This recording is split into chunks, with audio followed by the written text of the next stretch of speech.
তরিকার উপর বিস্তারিত আলোচনা হয়েছে। তাতে বলা হয়েছে যে বাংলাদেশে অধিকাংশ মানুষ 3 বিদআত দিয়ে নামাজ শুরু করে।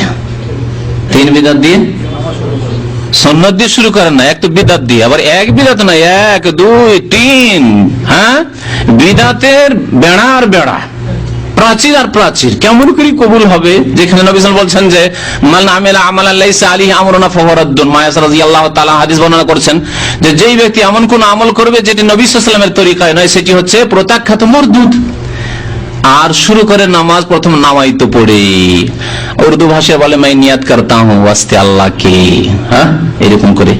বাঙালিরা আবার আরবিতে মুখস্থ করে 6 মাসে 1 বছর ধরে, আর নিয়ত মুখস্থ নেই, সেজন্য ফরজ নামাজ তর করে কুপুরিও করে। কি করবো না, নিয়ত মুখস্থ নেই, নামাজ পড়ে না কেন? নিয়ত মুখস্থ নেই, বিদআত মুখস্থ নেই, সেজন্য ফরজ আদায় করে না। বিদআত মুখস্থ নেই, সেজন্য ফরজ আদায় করে না, কুফরি করে। আউযুবিল্লাহ। নামাইতে পড়া এক বিদআত। 2 নম্বর বিদআত হচ্ছে মুক্তাদি হলে ইক্তাদাইতু বিহাযাল ইমাম, হ্যাঁ, দ্বিতীয় নিয়ত এটা, ইক্তেদা করার নিয়ত। আর ইমাম বলবে আনা ইমামুল লিমান হাজারা ওয়া লাম ইয়াহজুর, যারা হাজির হয়ে গেছে, যারা পরে আসবে তাদের সবার ইমাম হইলাম, হ্যাঁ, ও এক বিদআত করলো। আর 3 নম্বর বিদআত হচ্ছে জায় নামাজের দোয়া মুসাল্লার দাইনি ওয়াজাত ওয়াজালিল্লাযী ফাতারাস সামাওয়াত, তারপরে সুন্নাত। তাহলে 3 বিদআতের পরে সুন্নাত। আল্লাহু আকবার, তাকবীর তাহরিমা। এইরকম নামাজ নেই। নবী সাল্লাল্লাহু আলাইহি ওয়াসাল্লামের নামাজ শুরু হইতো তাকবীরে তাহরিম, আল্লাহু আকবার দিয়ে নামাজ শুরু হইতো, অন্তরে নিয়ত হইতো, নিয়ত করতেন, নিয়ত পড়তেন না। কোন সাহাবী, কোন তাবেঈ নিয়ত পড়েননি। ইমাম আবু হানিফা রাহমাতুল্লাহ আলাইহি থেকেও কেউ যদি প্রমাণ করতে পারে, আমি মেনে নেব যে ঠিক আছে বাবা, তুমি হানাফি, ইমাম আবু হানিফা করেছেন, যাক, তাকলিদে সাক্ষী করো তুমি। তাও যদি প্রমাণ করতে পারে, তবুও তার শুকরিয়া আদায় করবো।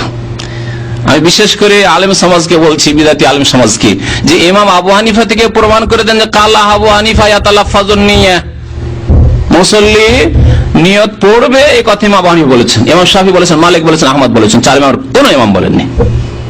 তাহলে কোন শরীয়তের উপর আছেন? কোন নামাজ পড়ছেন? না নবী সাল্লাল্লাহু আলাইহি ওয়াসাল্লাম নামাজ হইলো, না হানাফি নামাজ হইলো, না শাফি নামাজ হইলো, না মালিকি নামাজ হইলো, না হাম্বলি নামাজ হইলো, ডুপ্লিকেট হানাফি নামাজ হইলো। জালিয়াতি, মাযহাবের নামে জালিয়াতি, খবরদার এরকম কাজ করবেন না। তারপরে ইন্নী ওয়াজহাতু ওয়াজহিয়া সম্পর্কে বলেছি, হাদিস পড়ে, 2টি হাদিস মুসলিম শরীফে রয়েছে। নবী সাল্লাল্লাহু আলাইহি ওয়াসাল্লাম ইন্নী ওয়াজহাতু পড়তেন কখনো কখনো, কোনখানে? তাকবীরে তাহরিমা দিলেন, তারপরে হাত বাঁধলেন, তারপরে ইন্নী ওয়াজহাতু ওয়াজহিয়া লিল্লাযী ফাতারাস সামাওয়াতি ওয়াল আরযা কখনো পড়তেন, কখনো আল্লাহু বাইদ বাইনি ওয়া বাইনা খাতায়া কামা বা'তা বাইনাল মাশরিক ওয়াল মাগরিব, এটা পড়তেন, সহিহ বুখারীতে রয়েছে। কখনো পড়তেন সুবহানাকা আল্লাহুম্মা ওয়া বিহামদিকা ওয়া তাবারাকা ইসমুকা ওয়া তাআলা জাদ্দুকা ওয়া লা ইলাহা গায়রুকা। এটি শুধু মুখস্থ আছে, আর ওগুলো মুখস্থ নেই। আর যদি ওয়াজহাত মুখস্থ আছে কিন্তু বিদআতি তরিকায় মুখস্থ, মানে বিদআতি জায়গায় পড়বো, মুশকিল এখানে।